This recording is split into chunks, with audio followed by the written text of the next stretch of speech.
Hello and welcome back to John's Poetry Channel.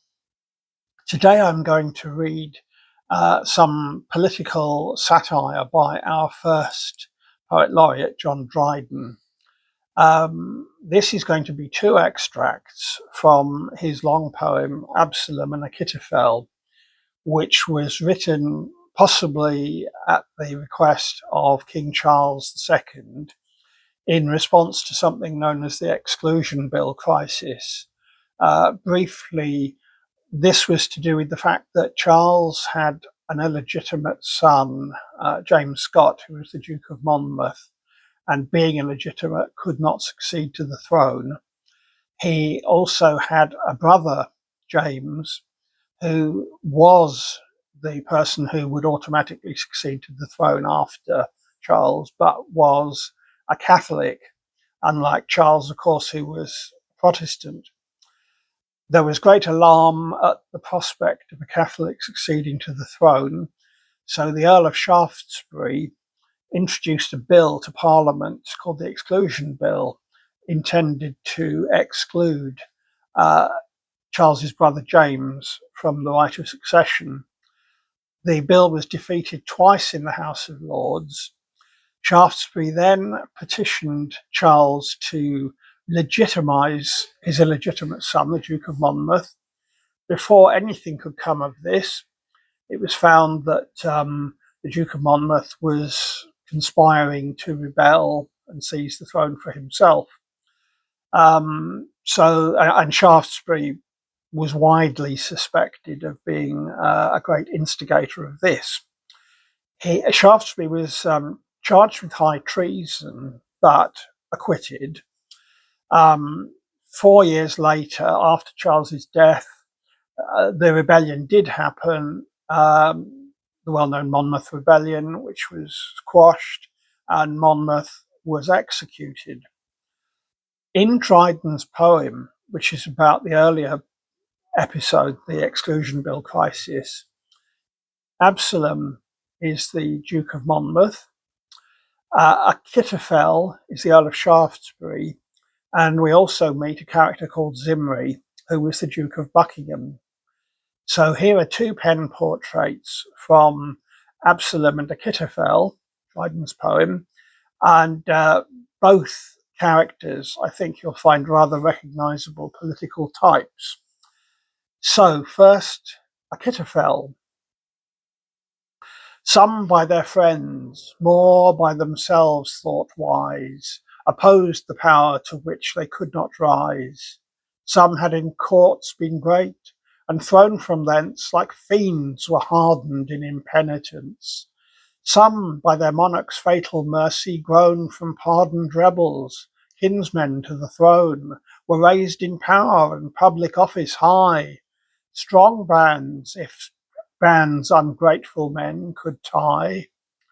Of these, the false Achitophel was first, a name to all succeeding ages cursed, for close designs and crooked counsels fit, sagacious, bold, and turbulent of wit, restless, unfixed in principles and place, in power unpleased, impatient of disgrace, a fiery soul, which working out its way, fretted the pygmy body to decay, and o'er-informed the tenement of clay.